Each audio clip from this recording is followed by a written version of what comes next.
आखिर लोग होली का दहन क्यों करते हैं? लोग होली क्यों मनाते हैं? हम सब बड़े प्रेम से इस पर्व को मनाते हैं ना, रंग खेलते हैं, इसके एक दिन पहले होलिका दहन करते हैं। लेकिन ऐसा क्यों करते हैं? इस पूरी कहानी के पीछे है हिरण्यकश्यप का अहंकार और उसका वरदान।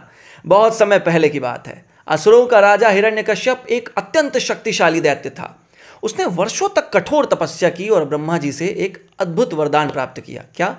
कि उसे ना कोई मनुष्य मार पाए, ना कोई देवता मार पाए, ना दिन में मार पाए, ना रात में मार पाए, ना किसी अस्त्र से मारे, ना किसी शस्त्र से, ना भूमि पर मार पाए, ना आकाश में। अब ऐसा वरदान किसी को मिल जाए, भला घमंड ना आए, ऐसा कैसे हो सकता है? ये वरदान पाकर वह भी अहंकारी और अत्याचारी हो गया। उसने पूरे राज्य में यह आदेश दिया कि कोई भी व्यक्ति किसी अन्य देवता की पूजा नहीं करेगा, केवल और केवल उसकी पूजा की जाएगी। लेकिन उसका अपना पुत्र प्रहलाद भगवान विष्णु का परम भक्त निकला। वह दिन रात श्रीहरि का स्मरण करता और उनके भजन गाता।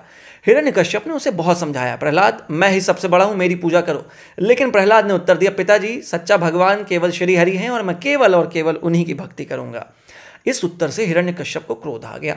उसने प्रहलाद को सजा देने का निश्चय किया। अब कैसा बाप था, अपने बेटे को ही मारने निकला। हिरण्यकश्यप ने अपने सैनिकों को आदेश दिया कि वे प्रहलाद को मार डालें। देखिए घमंड इतना खतरनाक होता है। तो कभी उसने पहाड़ से फेंक दिया, लेकिन भगवान विष्णु ने बचा लिया। कभी जहरीले सर्पों के बीच में छोड़ दिया, लेकिन नाग उसे डसते ही नहीं।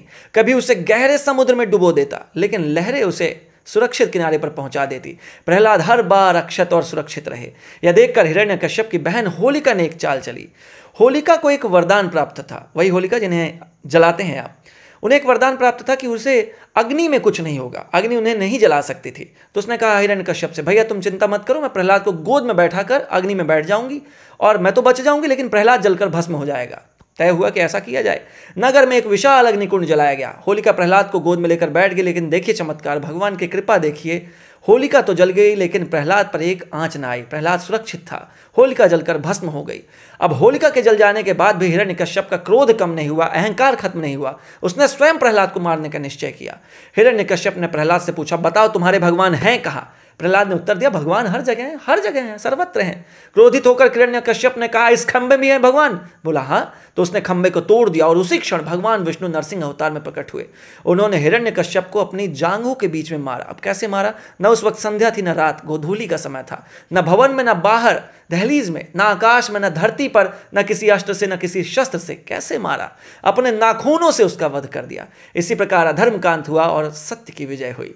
तभी से इस दिन से होलिका दहन की परंपरा चली आ रही है। ये हमें सिखाता है कि अहंकार, अधर्म और अन्याय की हमेशा हार होती है। भक्ति, सत्य और धर्म की सदा विजय होती है। और जो दूसरों के लिए बुरा सोचते हैं भाई साहब, वो स्वयं नष्ट हो जाते हैं।